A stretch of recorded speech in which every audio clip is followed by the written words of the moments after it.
I'm now going to show you how to do a flat felled seam. This is the kind of seam that you would find on denim jackets, denim pants, etc. The difference between this and other seams is you're actually going to put the wrong sides together. You're stitching the two wrong sides together and you are going to stitch them at your 1.5.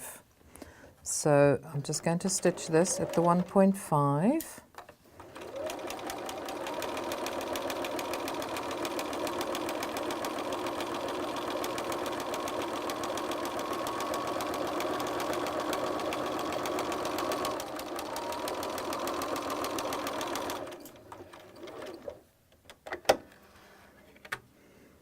Now I've got that together.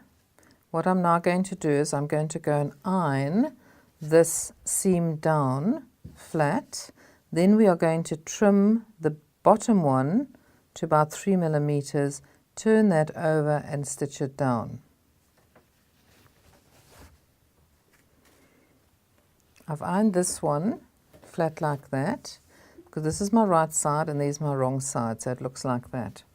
Now I'm just going to lift the top one and I'm going to trim this one to about 3 millimeters.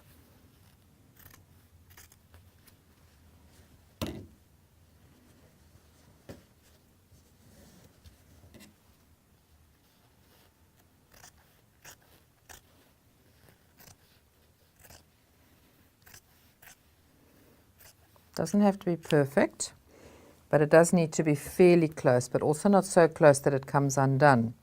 Now I'm going to tuck this seam in and pin it. Now the trick of pinning to make your seam user-friendly for your machine, if you're right-handed, is to have your fold that you're pinning or your raw edges away from you and pinning this way. If you're left-handed, you actually have to have it facing you this way, and then you would be pinning left-handed, which I can't do.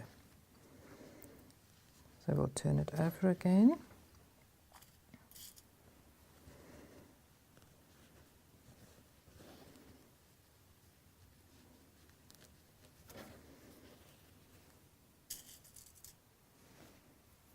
I'm just going to tuck that piece of raw in there. And now I'm going to stitch down there, and then I would have a completely enclosed seam. Again, if you do have an edge stitch foot, then that works beautifully, and I do have one.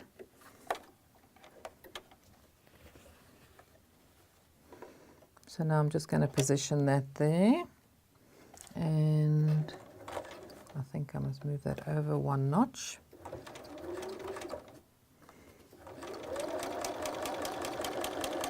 Oops, it's gone on top a bit.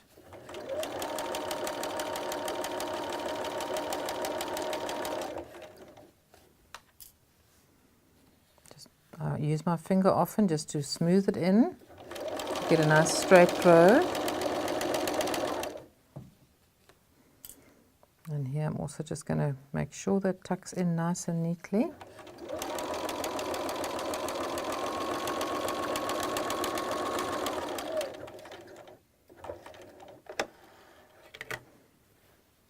And there I have got the type of seam that you would get on jeans, denim jackets. There are other places that you would want to do a flat felled seam.